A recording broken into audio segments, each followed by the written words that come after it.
नमस्कार दोस्तों, आप सभी का एक बार फिर से स्वागत है मेरे यूट्यूब चैनल में जिसका नाम है विजन रोजगार समाचार।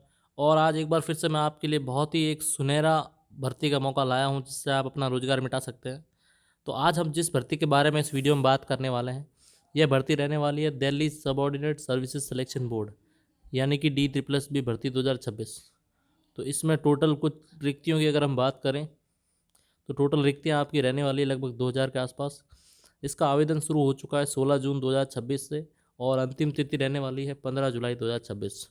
आपको लास्ट डेट का वेट नहीं करना है, जितना जल्दी हो सके उतना जल्दी फॉर्म भर दें क्योंकि लास्ट डेट पे हमेशा सर्वर बिजी रहता है और आप इस चीज़ से वंचित रह सकते हैं। तो चलिए और डिटेल में जानते हैं इस वैकेंसी के बारे में। सबसे पहले हम देखते हैं इसमें कौन कौन से विभाग में किन किन पदों पर भर्तियां जारी हुई है। तो सबसे पहले इसमें फॉरेंसिक साइंस लैब जो है उसमें JSA के पद आए हैं। जो सूचना प्रौद्योगिकी विभाग है उसमें IT असिस्टेंट ग्रेड A के पद आए हैं। जो शिक्षा निदेशालय है उसमें TGT और स्पेशल एजुकेटर के पद आए हैं। और जो दिल्ली अभिलेखागार है उसमें टेक्निकल असिस्टेंट और असिस्टेंट एक्टिविस्ट आर्चिविस्ट के पद आए हैं। और नई दिल्ली नगर पालिका के अंदर फिटर, लिफ्ट ऑपरेटर और डाटा एंट्री ऑपरेटर के पद आए हैं। और जो श्रम विभाग है, लेबर डिपार्टमेंट, इसके अंदर इलेक्ट्रिक ऑब्जर्वर और सब इंस्पेक्टर की वैकेंसीज आई है। अब हम देखते हैं इसमें जो फॉरेंसिक साइंस लेबोरेटरी है JSA के जो पद हैं उनमें किन किन एक स्पेसिफिक पदों पर भर्तियां आई है और कितनी भर्तियां आई है।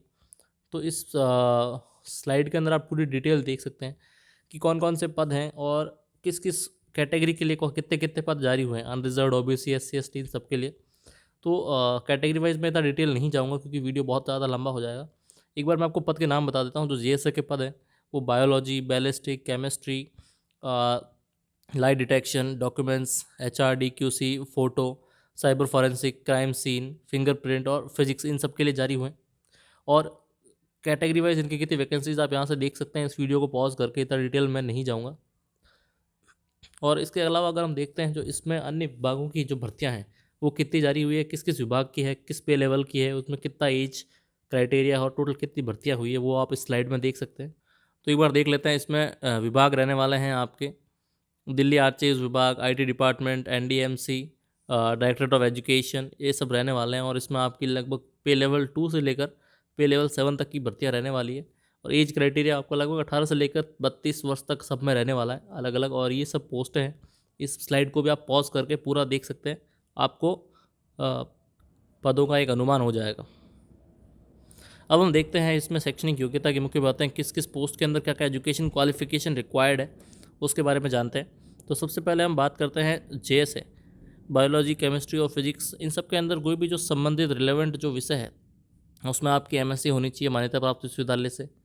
और जो साइबर फॉरेंसिक है उसके अंदर आपकी MSc CS ITA cyber security या फिर BTech ये होनी चाहिए। और जो IT असिस्टेंट ग्रेड A है इसके अंदर आपको 12वीं प्लस प्लस 8000 की depressions per hour typing speed आपकी होनी चाहिए। जो TGT कंप्यूटर साइंस है उसके लिए आपको BCA, BSc, BTech या फिर graduation plus A level DOEA CC होना चाहिए। उसके अलावा अगर हम बात करें स्पेशल एजुकेटर प्राइमरी, तो इसमें कुल टोटल 450 पद हैं। और इसके लिए आप 12वीं पास plus D.Ed special education, CTET primary और RCA रजिस्ट्रेशन होना आवश्यक है। और अगर हम बात करें इलेक्ट्रिकल ऑब्जर्वर और ओवरसीर और सब इंस्पेक्टर, तो उसके लिए आपको 3 वर्ष डिप्लोमा चाहिए। तो इन चीज़ों का आपको खासकर ध्यान रखना है। उसके अलावा अगर हम बात करें इसमें एज रिलैक्सेशन, क्या क्या एज लिमिट रहने वाली है आपकी और क्या क्या एज रिलैक्सेशन रहने वाला है। तो उसमें जो आपका JSA है उसमें आपकी आयु सीमा 18 से 27 वर्ष रहने वाली है। IT असिस्टेंट ग्रेड A में आपकी 27 वर्ष से कम रहने वाली है। फिटर ग्रेड में आपकी 20 से 32 वर्ष रहने वाली है। लिफ्ट ऑपरेटर में आपकी 18 से 37 वर्ष रहने वाली है। और असिस्टेंट ऑपरेटर कम मैकेनिक, इसमें आपकी 18 से 32 वर्ष रहने वाली है। सब स्टेशन अप्रेंटिस में आपकी 18 से 32 वर्ष रहने वाली है। उसके बाद data processing assistant grade A में आपकी 30 वर्ष से कम रहने वाली है। Technical assistant Hindi, assistant archivist, TGT special educator, इसमें आपकी 30 वर्ष से कम आयु रहने वाली है। और अगर हम बात करें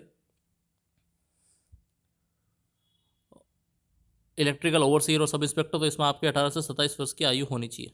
और एज रिलैक्सेशन जैसा कि क्राइटेरिया फिक्स है, आप सभी को पता होगा कि SC ST के लिए 5 साल तक का एज रिलैक्सेशन होता है, OBC के लिए 3 साल तक का, PWBD के 10 PWBD कैंडिडेट्स के लिए 10 वर्ष तक की छूट रहेगी। और ये और क्राइटेरिया है जो आप पूरा पढ़ सकते हैं इस वीडियो के अंदर डिटेल में, इतना डिटेल में नहीं जाऊँगा। अब हम देखते हैं इसके एग्जामिनेशन स्कीम क्या रहने वाली है। तो इसमें सबसे पहले आपका 1 tyre general ITG 1 tyre general होने वाला है, जिसमें 2 घंटे आपका टाइम होगा और 200 MCQs होंगे और सबका 1 नंबर होगा, मतलब 200 मार्क्स का आपका टोटल पेपर होगा। इसमें आपके 5 सेक्शन होंगे, GA, रीजनिंग, मैथ्स, हिंदी और इंग्लिश। उसके बाद हम बात करें 1 टायर टेक्नीशियन टेक्निकल के लिए, उसमें भी आपके 2 घंटे रहने वाले हैं, 200 MCQs और 1 नंबर का एक क्वेश्चन, टोटल 200 मार्क्स का होने वाला है। इसमें सेक्शन ए आपका 100 अंक, जिसमें GA plus reasoning plus maths plus Hindi plus English होगी। और सेक्शन बी के अंदर 100 अंक होंगे आपके डोमेन सब्जेक्ट के। न्यूनतम अगर मैं बात करूँ क्वालिफाइंग मार्क्स की, तो EWS के लिए आपके 40% रहने वाले हैं, OBC के लिए 35%, SC ST PWBD कैंडिडेट्स के लिए 30% और एक सर्विसमैन अपनी श्रेणी में 5% छूट।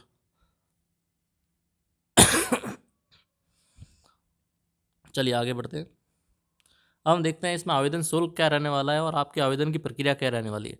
तो इसमें आपको जो आवेदन का शुल्क है वो 100 रुपये रहने वाला है ओनली।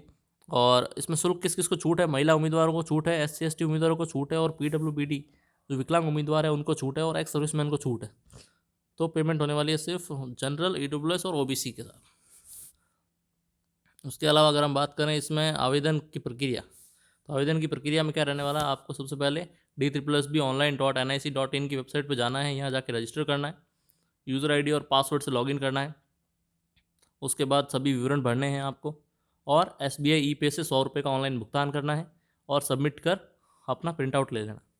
केवल ऑनलाइन आवेदन मान्य होगा, पोस्ट, हैंड, ईमेल द्वारा भेजे गए आवेदन अस्वीकार कर दिए जाएंगे। एक उम्मीदवार एक पद के कोड के लिए केवल एक आवेदन कर सकता है। तो ये चीज़ें आपको खास तौर से ध्यान रखनी है। उसके बाद अब हम चलिए कुछ इंपॉर्टेंट डेट्स देखते हैं।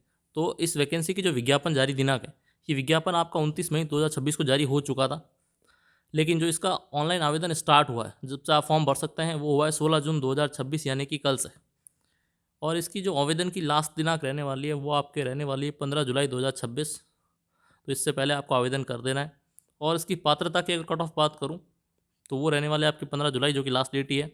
और आवेदन के लिए जो वेबसाइट होने वाली है वो है आपकी DSSBonline.nic.in। DSSB की जो वेबसाइट है वो अपडेट सारी आपको किस पे मिलेगी, DSSB.delhi.gov.in, इस पर सारी अपडेट्स आपको मिलेगी। और जो EWS उम्मीदवार हैं, इनकम एंड एसेट सर्टिफिकेट वित्त वर्ष 2026-27 का इनकम ऑफ 2025-26 के आधार पर आवश्यक होगा। तो इन चीज़ों का आपको खास तौर से ध्यान रखना है। अब हम देखते हैं कुछ मुख्य बातें, एक नज़र में कुछ की हाइलाइट्स के बारे में बात करते हैं एक बार फिर से। तो इसमें टोटल वैकेंसीज मैंने आपको बताया 2000 के आसपास रहने वाली है। शिक्षा विभाग में भी अवसर हैं, साइबर फॉरेंसिक के अंदर कुछ पद है। आवेदन शुल्क आपका 100 रुपये रहने वाला है। पे लेवल 2 से पे लेवल 7 की इसमें आपकी जॉब रहने वाली है और परीक्षा का माध्यम आपके ऑनलाइन रहने वाला है और बाइलिंगुअल होगा, हिंदी और इंग्लिश दोनों। तो इन सभी चीज़ों का आपको खास तौर से ध्यान रखना है। तो ये थी इस वैकेंसी की कंप्लीट डिटेल जानकारी। उम्मीद करता हूँ आप सभी को पसंद आई होगी। अगर ये वीडियो आपको पसंद आया है तो वीडियो को लाइक करें, शेयर करें, कमेंट करें और अपने दोस्तों के साथ भी शेयर करना ना भूलें। हमारे चैनल को सब्सक्राइब जरूर करें और हमारे टेलीग्राम चैनल को ज्वाइन कर लें। वहाँ मैं डेली जॉब अपडेट्स डालता हूँ, जाके आप उन जॉब अपडेट्स के बारे में पता कर सकें और उनके लिए अप्लाई कर सकें। तो चैनल को सब्सक्राइब करें और आज के लिए बस इतना ही। धन्यवाद।